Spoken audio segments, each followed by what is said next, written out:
Dr. Fred Hatfield is an impressive guy. He's a powerlifting champion, author, millionaire businessman with a beautiful wife.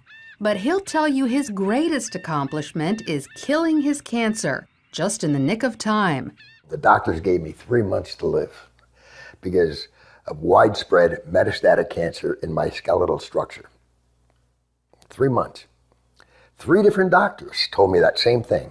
It's a horrible, horrible feeling to have someone tell you that the person that you love only has 3 months to live and you're not going to be with him anymore. While Fred was preparing to die, he heard about an anti-cancer diet, also known as metabolic therapy.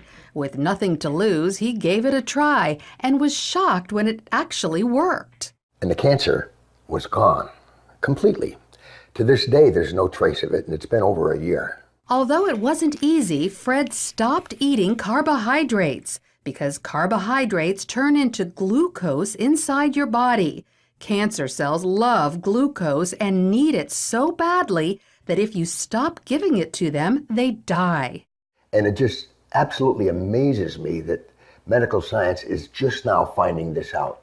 Fred's recovery was not a surprise to Dr. Dominic D'Agostino. His team of scientists at the University of South Florida study metabolic therapy. When they removed carbohydrates from the diets of lab mice, the mice survived highly aggressive metastatic cancer, even better than when they were treated with chemotherapy. We have dramatically increased survival with metabolic therapy.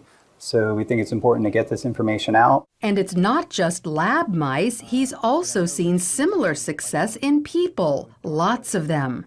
I've been in correspondence with a number of people, probably at least a dozen people, and over the last 1.5 to 2 years, and all of them are still alive, so despite the odds. And so this is very encouraging. All cells, including cancer cells, are fueled by glucose. But if you deprive them of glucose, they switch to the alternate fuel ketone bodies, all except cancer cells. A defect prevents them from making the switch to using ketone bodies as fuel, and therefore cancer cells can only survive on glucose.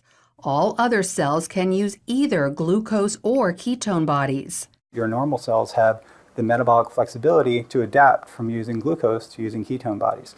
But cancer cells lack this metabolic flexibility, so we can exploit that. People like Fred, who deprive their cells of glucose and fuel them with ketone bodies instead, eat what's known as a ketogenic diet.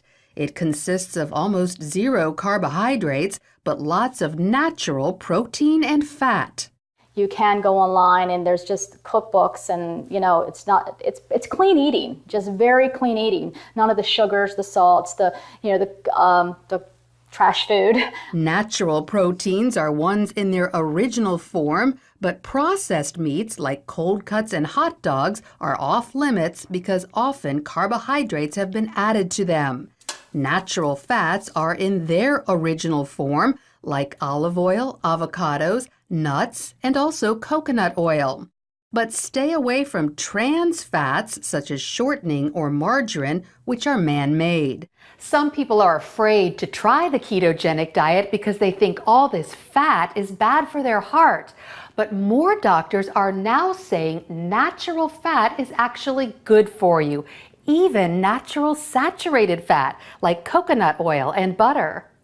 Doctors like cardiologist Stephen Sinatra. Is cholesterol the major cause of heart disease? Absolutely not. In his book, The Great Cholesterol Myth, he says the real cause of heart disease is inflammation, which comes from eating too many carbohydrates. We need to coach our patients and empower them about the dangers of sugar. Unfortunately, they're not hearing that. They're hearing the converse, the dangers of fat. Fat is healthy for you, as long as you avoid trans fats. So by cutting back on carbohydrates and eating natural fats and proteins, you could improve your heart health and even wipe out cancer. Lori Johnson, CBN News.